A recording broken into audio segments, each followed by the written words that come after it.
Alright, in today's video, we've got the Postosuchus gameplay, and we'll check out the Styxosaurus gameplay from yesterday.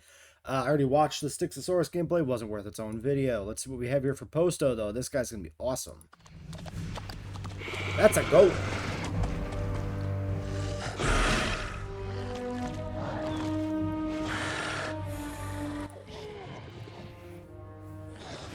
So, let's pause here while we got a good look at the design. So, there are a handful of people in the community that I've seen online who are very disappointed this is not quadrupedal.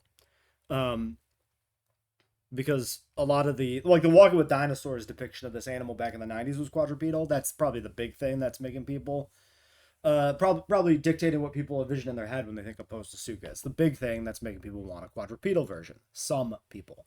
But this guy is a chunky biped. So this is what he should look like. This is the design Frontier has decided to go with, the more paleo-accurate one. I think that's the right call here. Especially if we add more crocs in the future, doing a genuinely quadrupedal Triassic croc wouldn't be bad to go alongside this.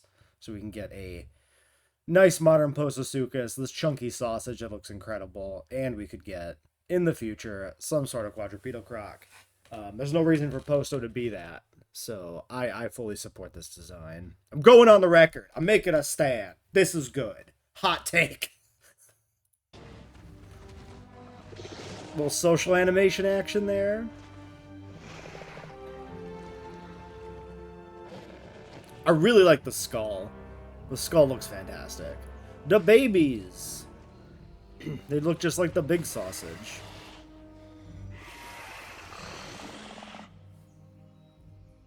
If we don't get at least one juvenile making laser beam noises, what are we doing, Frontier? For record, this is what I mean.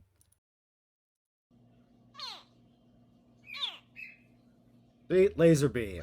That's what we need. We need laser beam crocodiles. And then, of course, we have the Styxosaurus. So, this guy, returning animal, being resold, very controversial.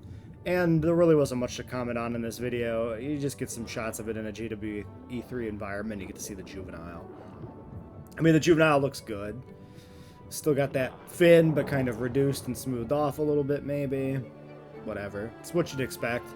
I like this animal. You know, I'm glad to see it come back. But, you know, I'm not going to say that I wanted to see these animals resold or anything, because I didn't. But I understand it. Like, here, okay, this is a perfect place to discuss this. This was always going to happen. This was obviously always going to happen. Since we saw what was in the deluxe edition of the game, this was obviously always going to happen. Doesn't mean I agree with it. Doesn't mean I like it. But people acting like this is some sort of shocking betrayal. This was essentially confirmed from day one, right? The deluxe edition was half resold species. Frontier announced very early on that only the JWE2 base game animals would be coming to the game for free, guaranteed. And both of those pieces of information very clearly told us we were going to see resold DLC animals in DLC for this game. People shouldn't have been shocked by this. Also, it's modern gaming. You're going to get nickeled and dimed. It sucks ass, but that's like the enshittification of gaming, right? Okay, different rant, right? There's a certain, let's say, group of people who like to complain about gaming being ruined by, like, wokeness. That's not what's ruining gaming. It's nickel and diming. It's enshittification. None of this has to do with fucking political ideology.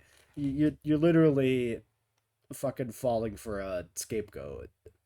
Anyway, that's not important. Lastly, we might as well look at the species database on the website. Postosuchus. We have a there it is. There's the name. We got the convenient pronunciation if you don't know how Postosuchus is pronounced. So yeah, let's read a little thing here. Ancient cousin of modern Crocodilia, sharing many common physical traits like being an absolute sausage. The powerful tail, robust skull, and deadly jaws. I already said it was a sausage. Filled with dagger-like teeth are examples of these commonalities. The most striking difference, however, is its posture. Its forelimbs are almost half the size of its hind limbs. Spends most of its time entirely bipedal. However, its croc-like ankle joints limit its ability to run at great speeds compared to the dinosaurs that lived alongside. Do we see that reflected in the imagery? Kinda. Yeah, because I mean, it's got like four-toed feet. You can kind of maybe see that the ankle posture is a bit different than what you'd think with a dinosaur. I actually don't know anatomically how obvious that is at a glance. I mean, it does look way more flat-footed, right? You see here how the middle of the foot flexes and the heel is like basically on the ground versus being raised with like a dinosaur. That's probably how that is seen. Also, the other thing, sorry, aside, this is a good way to see the any potential dimorphism because you have, very clearly a male female pair with a juvenile. Not terribly dimorphic, but that makes sense for like a croc, right? I don't remember seeing a dramatic dimorphism last time I saw an alligator or a crocodile in a zoo, or I guess briefly in the wild that one time I went to Florida. Um, but yeah, I definitely don't think this guy needs substantial dimorphism. In 1980, a newly discovered dig site near Post, Texas. Really, it's a place called Post, huh? how how lackluster. This guy's actually just from a place called Post, huh? Okay, that's news to me. That's the first time I'm seeing that, and I find that hilarious. Where you live? I live out by the Post. Which Post? No, I mean like the town Post. Uh, Sankar Chatterjee described the animal's well-preserved skull, along with various Jurassic fauna, granted the species its name Postosuchus, the crocodile from Post. One of the largest carnivores of the Triassic, proved a dangerous apex predator of the ecosystem. Much like its distant crocodilian descendants, it is a deadly ambush predator built for striking large prey from a concealed position, but was also capable of active hunting. We have a yeah, of course, late Triassic, Suzukia, yep, length, yep, egg batch size 2-3. So they will be hatching in groups, somewhat social. Makes sense. This is probably analogous to your essentially your typical medium carnivore, right? Mechanically. There's a good little shot of the family unit. That's probably the thumbnail. Easy go-to shot. Let's look at the sticks. I don't think we need to read through the sticks. I think we can just do this. No? Yes? This? Yes. Mostly just a good shot of the family unit, the male, the female, the baby. Again, demonstrating that there's no substantial dimorphism. It'll be interesting to see if anything in this pack has any substantial dimorphism. Because it's really probably not looking like it. Unless, I mean, you know what? Actually, I bet you Desmatosuchus' spikes will be dimorphic. It'd be kind of weird to release a pack with no dimorphic animals. And they do love rescaling some spikes. So I could see that. Egg batch size 1-3. I don't know if that's changed. So diet shoal, like a shoal of fish, I guess. What is Posto's diet listed as? Carnivore live prey. That makes sense. He's a land predator.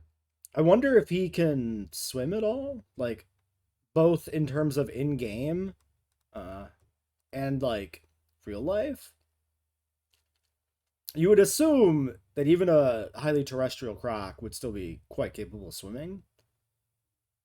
So it'll be interesting to see if he does have like a still a relatively high water need, or if he's like truly no different than your average dinosaur. All right, well, I think that's all the commentary I have both on dinosaurs and gaming politics. Let's leave this video off here, maybe.